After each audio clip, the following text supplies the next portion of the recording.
In this video, we're gonna be breaking down the popular 2-5-1 progression that is used throughout pop and jazz music. And this is a 5 levels video, so we're gonna start off really easy and gradually increase the complexity of each level so that you can start playing this progression right now, no matter how long you've been playing the piano. Level 1 is all about learning what the 2-5-1 is.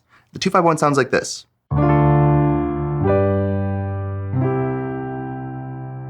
So the 2-5-1 is just giving each scale degree a number. That's how we're getting this number 2-5-1. So what I mean by that is, here's my C major scale. C is 1, D is 2, E is 3, F is 4, 5, 6, 7, and 1. So if I take a look at my 2, that gives me D. My 5 is G, and my 1 is C. 2-5-1. And you can do that in any key to figure out what the 2-5-1 is. But now we need to give this 2-5-1 a chord progression, right? So the 2, to build a chord, you just have to go up in thirds, right? So this is D minor. This is my 2 chord. If I go up to my 5, I do the same pattern. I always just skip a note. Now I have G major, and my last one is C major. So this gives me D minor, G, and C. And that is your most basic level of the 2-5-1. Level 2 is where things start to sound a little bit jazzier.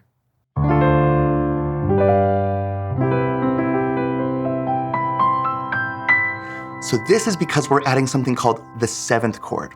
So what is a 7th chord and why does it make it sound jazzy? Well, let's take our D minor chord, our first one that we learned. Now I'm gonna use different fingers, 1, 2, and 3. But now I'm adding this C note. And it's gonna give it a little bit a different sort of sound, you know? Here's D minor, here's D minor 7. Just adds that extra color. And we're gonna do the same thing with our G chord. So again, same fingers. And now we're gonna add our F note. So now, this is called a dominant 7th chord. So we just call this G7. And our last one, C. But when I add the B, it's called a major 7 chord. So altogether, D minor 7 to G7 to C major 7. When you kind of break that up, it sounds really nice. And hands together, you have level 2 of the 2-5-1. Level 3 will actually make your life a little bit easier because instead of jumping around the piano all over the place, now your hands can actually stay a little bit closer, so it sounds like this. And we start to introduce something called voice leading. And if you don't know what that is, don't worry about it because it's actually gonna make your life a lot easier while making you sound better. Let's take our first chord, D minor 7. We have our D, F, A, and C. And now, if you remember from level 2, we talked about G7 being way up here, but you see that big jump from here to here that I have to do? So we're gonna avoid that altogether just by doing a chord inversion on the G7. So here's what I'm gonna do. I'm gonna take D, F, A, and C, and if I just take my A and C note and I bring them down 1 white key, now I have D, F, G, B. This is my G7 chord. And then to get to C major 7, well, you already have your G and B in position, so you just move these 2 notes down 1 white key. So when I put that together, it starts to sound like this. D minor 7, G7, and C major 7. The reason that this works is because we're doing this voice leading technique where the top note actually isn't jumping around the piano, so it's actually a lot more pleasing for the ear when you have B on top there, and then you have B on top again. It's kind of acting as that melody note. So that is level 3. Chord extensions. Chord extensions is level 4. So now we're kind of moving out of this 7th chord land, and we're gonna start to add even more numbers. We're gonna talk about the 9th chord. And if you've never played a 9th chord, maybe this is your first time learning it, it's not as scary as it sounds. D, F, A, C, and E. But look at that crazy stretch. Like, odds are your fingers probably can't do that, and if they can, it does not feel very nice. This is why people avoid 9th chords, is because they look at this, they're like, well, I can't play all those notes, so I'm just not gonna play this chord ever. Well, here's the secret. You just need to play something called a rootless voicing. All a rootless voicing is, you just take off the root, and just play the top note voices, the upper structure of the chord. So now, if I play F, A, C, E, this is actually like an F major 7 chord. But that's when your left hand comes into play. As long as I play D on my left hand, now this is D minor 9. And we're gonna do the exact same thing for G. So here's G, B, D, F, and we need the A to be the 9 because it's 9 away. That's why it's called the 9th chord. But again, this is too hard. So you just gotta take the G off, take that root, and play B, D, F, A. Now, very important, you can't just play this. You need to either have a bass player playing the root note or your left hand has to be playing that G. Otherwise, it's gonna sound like a B half diminished. So you need that G in the bottom. That's the secret for this, to the rootless voicing. The last one, same idea, C, E, G, B, and D.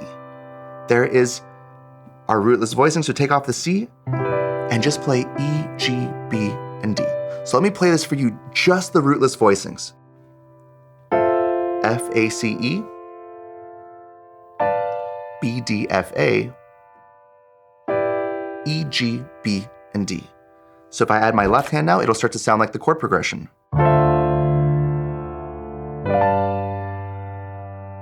So that is the voicings, but now might as well add those inversions in as well. So here is D minor 9. So now think about this. We need to make a rootless voicing for our G9, G dominant 9. So now I'm gonna go like this, F, A, B, D.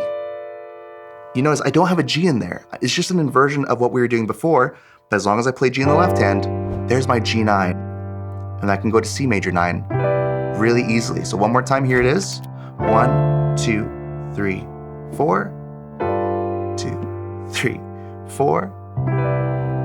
And the reason we add these 9s is because it just adds a little bit more color. Here's the triad, here's the 7, and here's the 9. It just gives it that much more color and makes your playing pop that much more. Level 5 is my personal favorite because you start to add that really jazzy crunch into your playing where it sounds like this.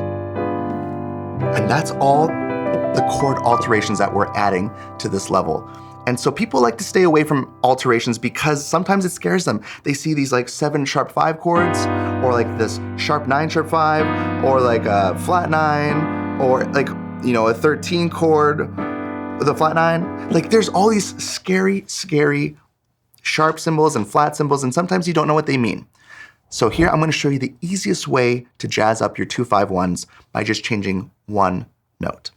D minor 9 stays the same, but our G9, the 5 chord, is always the most popular one to add alterations to. Here's G9. So all I'm gonna do is take this 9th, I'm gonna bring it down 1 semitone. And you hear that really nice, subtle crunch. It, you know, adds a little bit of tension, and then you release it. So let's try that one more time. D minor 9, G7 flat 9, F, A flat, B, and D, and then C major 9. Okay, so I'm gonna put this all together for you from level 1 all the way to level 5 so you can hear what each level sounds like along with the backing track. So level 1, it's just using straight triads. Okay, level 2, we're gonna add those 7th chords in here, so it sounds like this. So now it sounds a little bit jazzier, right? My left hand is just hitting octaves for now. Now let's add our inversion in, level 3. 2, 3. There you go, adding that voice leading in there. Now let's add our chord extensions. So now our 9 chord. And here's our C major 9. And for the last one, we're gonna add that little flat 9. Here we go. G7 flat 9.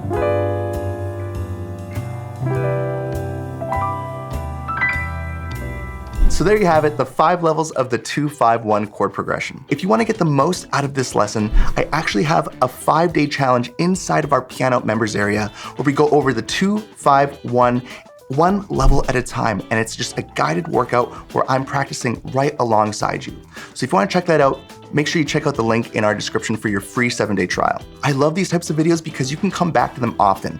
Even if you're at level 2, over the next few weeks, you can try to get to level 3 or level 4, and it's a great way to keep pushing yourself to continue to develop your skills on the piano. So make sure you leave a comment and let me know what level you're at, and I'll see you next time.